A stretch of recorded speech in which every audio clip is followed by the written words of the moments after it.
I'm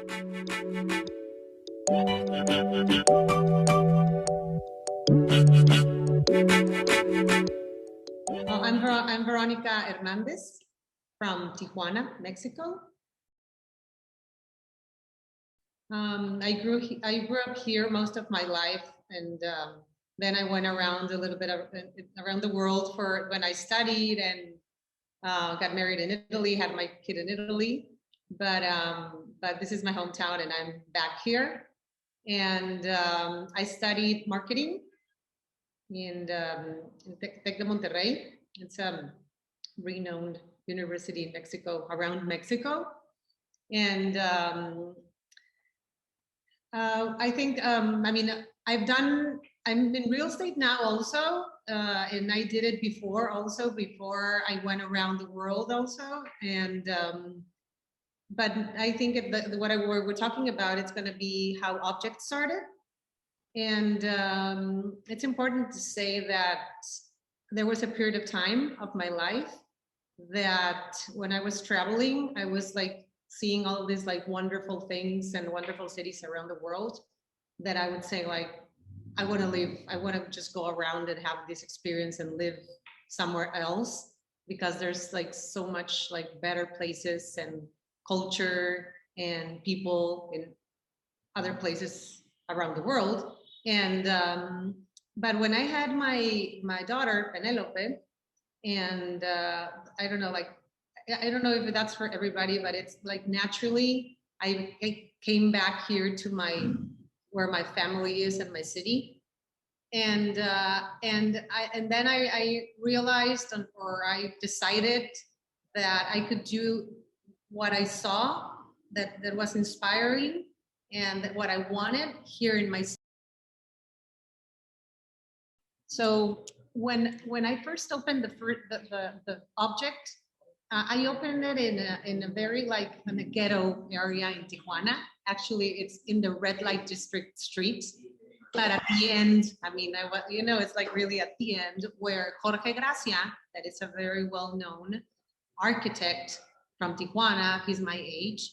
So he had like all this building with his studio, plus he had this project that it's not a project anymore, Escuela Libre de Arquitectura. So it's like an architecture school that he was about to open exactly when I was planning on opening the store. So I rented a small space there to open my first showroom. First, because he was there, so like it's not like, like, why are you here? I needed a very low rent that was $200 at the moment. At the beginning, because I knew that it was going to take time. So like, why if you I would just like, I don't know how to say it in English, but we said like, you hang yourself from the beginning if you pay a lot of rent, and people are not ready to buy. So it was like half this, like 500, like 50 square meters. It was small. I was opening by appointment only. Actually, I was alone in the store. Eventually, it started growing to hiring an employee, and then we were opening, but like the European schedule. Like we would take 2 hours for it to eat. But because we didn't have any walk-ins really.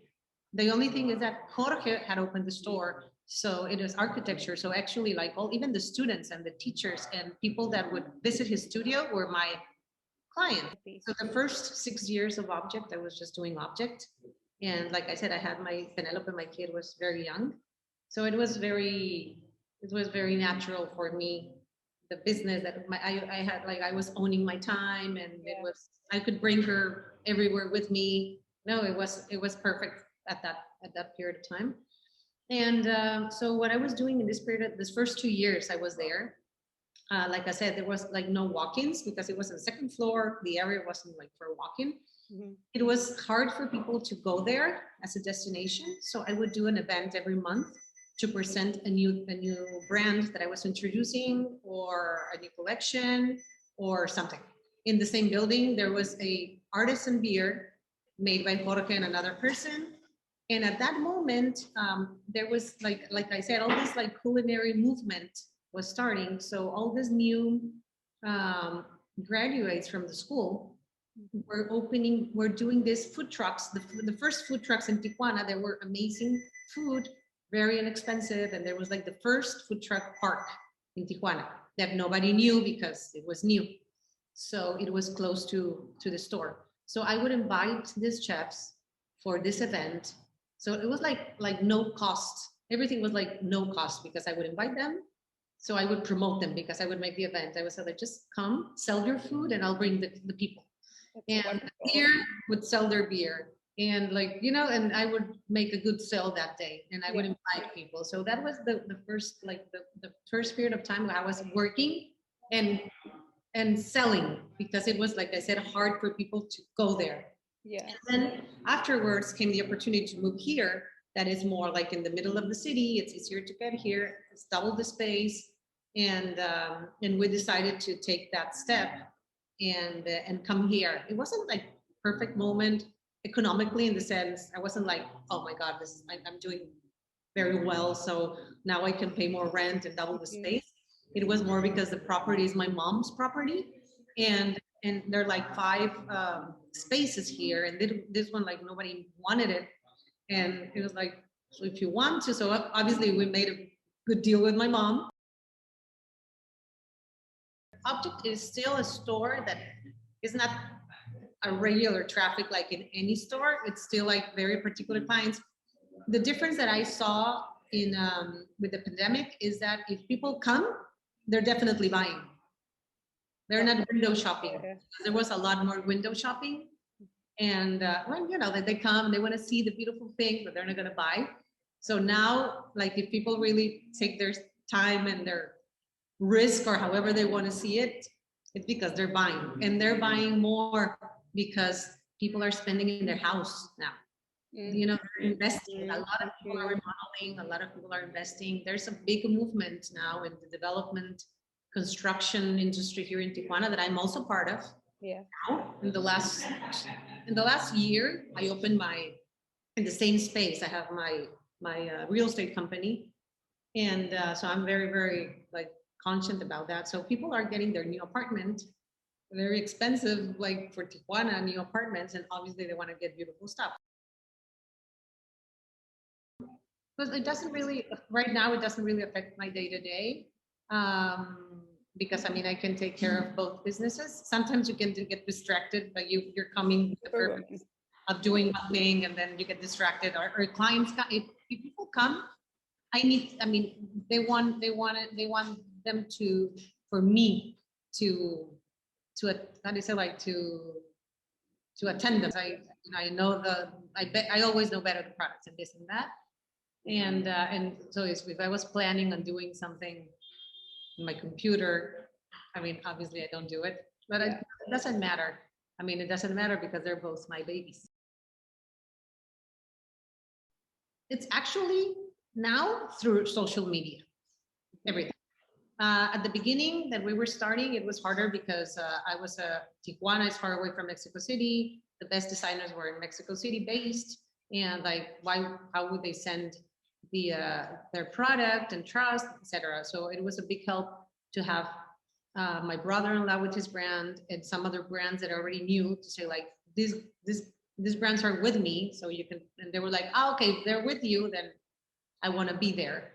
But it was harder. My sister was part of the company, my sister in the beginning, right? Right now I'm alone, but my sister was doing that part at the beginning, like, you know, having them trust the company.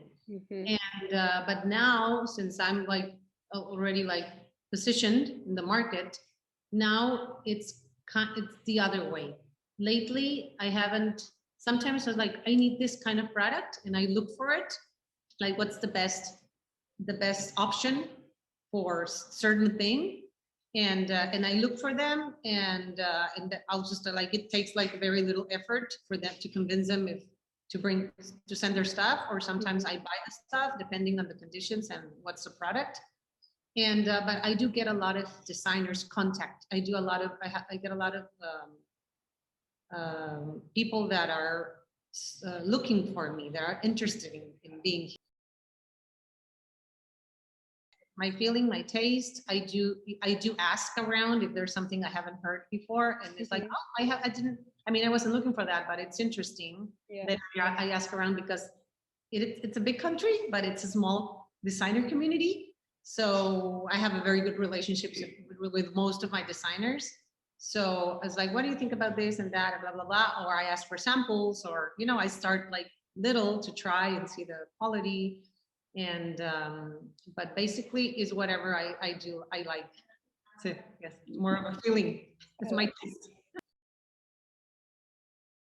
For the cross-border subject with object, there's like many aspects of it. One thing is the like I said before, the business or commercial attraction for designers, especially for designers. No, I was going to say like especially for designers from South Mexico, but no, it's not true, because also local designers from Tijuana, since they're here with me, they have been able to participate and in many events in San Diego, Los Angeles, that have opened doors for them commercially, as like business-wise. Guadalajara, Veracruz, like I said, like many parts of Mexico, of course, like even more, because they're not even here. And so many of them have always also been included in beautiful projects in San Diego. And even if they're willing to, I do have distribution agreements with some of them. That means that since like other little stores, like mine is like still a little store, because it doesn't like, it's not like packed with people, and I represent them in California. So these little stores or hotels can buy like lower volumes, but be retails of this brand. First, I mean, you need to believe in your passion. Like designers and artists are like, sometimes like a lot of them are like doubting, right? Like doing other stuff and doing their art on the side and things like that. So you need that so you can do everything 100%. So if somebody wants to become a designer and have their brand and their start with the collection, get a name, get the whole branding, do everything 100% and the best way possible. Not start with, like, I'm going to start with this and see if it works and this, because you don't take it serious, nobody's going to take you serious. I mean, not nobody, maybe I'm exaggerating, but this is what I see when I see designers starting and being successful. It's because they do things, they believe in themselves, and they do things the best way possible.